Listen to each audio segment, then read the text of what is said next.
नमस्ते। पाकिस्तान के पालतू और लश्कर के खुफिया प्रमुख आजम चीमा के रहस्यमय परिस्थितियों में निपटने की घटना ने मदरसा मुल्क में फिर खलबली मचा दी है। चीमा कल देर रात हुरों की खोज में भाग गया। उसके हार्ट अटैक से मारे जाने की बात कही जा रही है, लेकिन परिवार वालों ने उसकी मौत के पीछे साजिश की आशंका से इनकार नहीं किया है। वहीं चीमा के खात्मे ने पाकिस्तान में छुपे भारत विरोधी आतंकियों में हड़कंप मचा दिया है। खासकर लश्कर आतंकी सबसे ज्यादा दहशत में है। बीते महीनों में सबसे ज्यादा आतंकवादी लश्कर तैयबा के ही मारे गए हैं।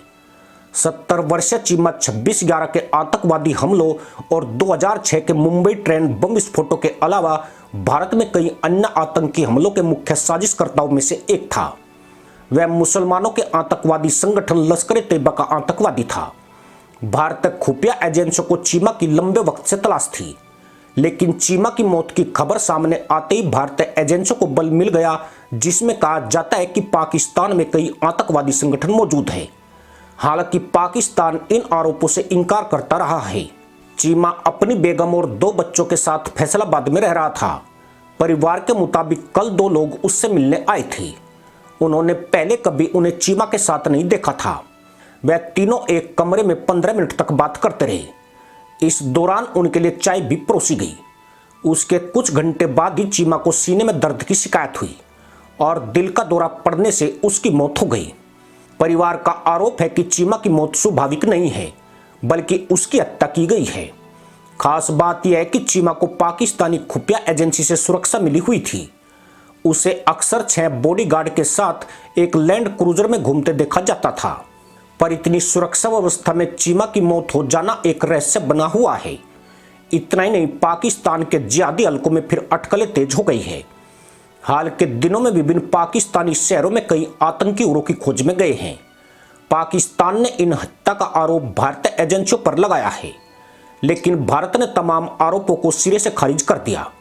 भारत ने कहा है कि उसने आतंकियों को मारने की कोई लिस्ट नहीं बनाई है। यदि अगर ऐसी कोई लिस्ट बनाई भी होती तो हाफिज सईद और मौलाना मसूद अजहर के साथ चीमा टॉप पर होता। हालांकि अब चीमा का खुद ही गेम ओवर हो गया है। चीमा के हुरों के खोज में जाने से जहां पाकिस्तान सदमे में है, वहीं मुसलमान आतंकियों में भी हलचल तेज हो गई है।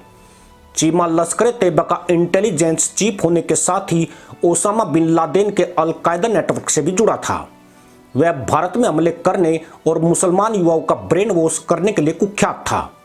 चीमा को लश्कर के वरिष्ठ पदाधिकारी जकी उर रहमान लखवी का सलाहकार भी नियुक्त किया गया था।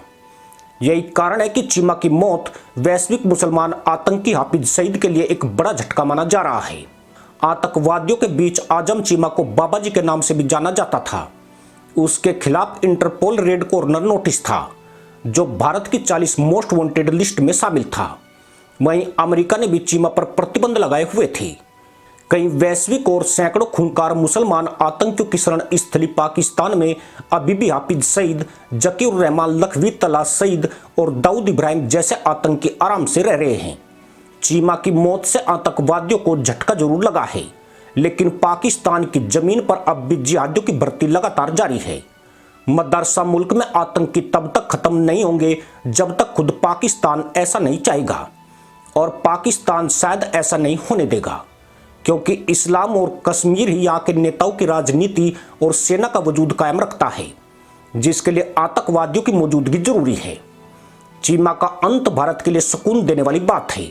इससे आतंकियों का मनोबल थोड़ा कमजोर होगा, पर इन जाहिलों के निपटने का प्रोग्राम रुकना नहीं चाहिए, बल्कि यह दुगनी गति से जारी रहना जरूरी है।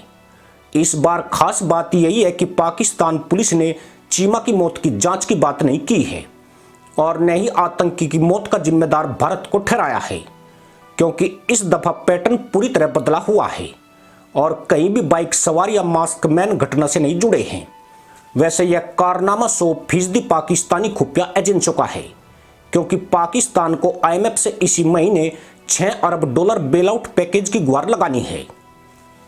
इसी के साथ अनुमति दोस्तों, जय हिंद, वंदे मातरम।